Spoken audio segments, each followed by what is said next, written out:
वेद बातमीचा, लढा सत्याचा, निर्भीड पत्रकारितेचा, राजकारणातील महत्त्वाच्या बातम्यांच्या अपडेटसाठी आजच आपल्या YouTube चॅनलला क्लिक करा आणि रोज अपडेट मिळवण्यासाठी चॅनलला सबस्क्राइब करा. नमस्कार, आपण पाहत आहात वेद बातमीचा. राहुरी शहराजवळील वाढती वाहतूक कोंडी लक्षात घेता वाहतूक सुरळीत होण्यासाठी उड्डाणपुलाची उभारणी करण्यात यावी अशी मागणी माजी आमदार प्राजक्ता तनपुरे यांनी केली आहे. सध्या नगर मनमाड महामार्गाचे काम सुरू असून रस्त्याच्या कडेला साईड गटाराचे काम सुरू आहे. मात्र हे काम अत्यंत निकृष्ट दर्जाचे असून दळणवळणाच्या दृष्टीने वाहतुकीस अडथळा निर्माण करणारे ठरत आहे. त्यामुळे हे काम तात्काळ थांबवावे अशी ही मागणी त्यांनी यावेळी केली. राहुरी शहरातील वाहतूक सुरक्षित आणि सुरळीत व्हावी यासाठी शहराजवळ उड्डाणपुलाची तातडीने उभारणी करणे गरजेचे असल्याचे मत माजी आमदार प्राजक्ता तनपुरे यांनी व्यक्त केले. वेद बातमीसाठी राजेंद्र उंडे, राहुरी. नाही, काय आहे, माझं पहिलं उद्दिष्ट आमचं असं होतं की या रस्त्यावरती रस्ता खराब असल्या कारणानं सातत्यानं अपघात होत होते आणि खूप लोकांचे बळी इथं गेले. म्हणून पहिली प्राथमिकता राहुरीकरांसाठी होती की रस्ता दुरुस्त होणं. परंतु सातत्यानं जेव्हा मी पाठपुरावा केला, आंदोलनं काही झाली, राहुरीकरांनी आंदोलनं केली, त्यावेळेस शहरातला हा पॅच त्या ठिकाणी चालू झाला.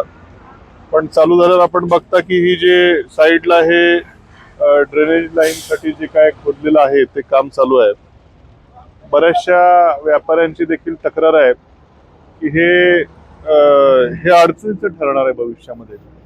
पण मात्र पहिली प्रायोरिटी इथले अपघात थांबणं आणि कुठल्या ठेकेदाराला व्यत्यय न आणता पहिले हे होणं, सुरळीत होणं ही प्रायोरिटी होती.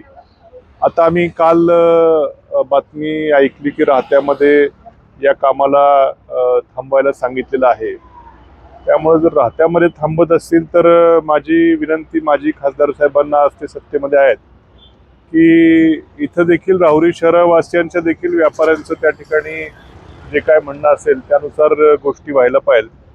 हे आधी आपली प्राथमिकता होती की इथली वाहतूक सुरळीत होणं. कारण आपण बघितलं असेल गेले वर्षभरामध्ये रस्ता मुळात खराब असल्या कारणानं कित्येक लोकांचे जीव त्या ठिकाणी गेले. ट्रॅफिक सातत्यानं जाम व्हायची, शहरामध्ये देखील बाजारपेठेमध्ये जाम व्हायची.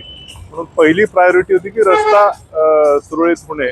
आता बऱ्यापैकी शहरातलं डांबरीकरणाचं काम थोडंफार प्रगतीपथावरती आहे आणि आता ही पुढचा जो विषय त्यानंतर आता आहे याच्यावरती व्यापारी लोकांचं देखील म्हणणं आहे की हे असं झाल्या कारणाने रस्ता अरुंद शहरातला होतोय किंवा उद्या हे क्रॉस करून जाणं अवघड होईल, अपघात झाले तर याची जाडी पण जास्त नाही, असे वेगवेगळे प्रश्न याच्या संदर्भात आहेत.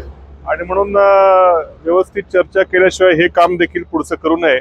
आता मी ठेकेदारांशी देखील बोललो, त्यांनी देखील आता एवढं आहे, एवढा हे भरल्यानंतर पुढचं काय आम्ही करणार नाही आणि चर्चा झाल्यावरतीच पुढे जाऊ असं ठेकेदारांशी देखील आता नुकतंच माझं फोनवरती बोलणं आलंय. पण आज केंद्रातल्या सत्ताधारी मंडळींना देखील माझी विनंती त्या ठिकाणी असणार आहे की शहरातला देखील रस्ता त्या ठिकाणी व्यवस्थित रुंद असावा. भविष्यामध्ये इथं ट्रॅफिक जाम होऊ नये. एखादा वेळ प्रसंगी खरं उड्डाणपूलच खरं इथं होणं देखील गरजेचं आहे. असे विषय खरं इथल्या सत्तेतल्या मंडळींना माझं आव्हान आहे की आपण त्या ठिकाणी मंत्री महोदयांना विनंती करून त्या राहुरी शहरातल्या ट्रॅफिकचा हा प्रश्न त्या ठिकाणी सोडवा अशी विनंती त्या ठिकाणी माझी आहे.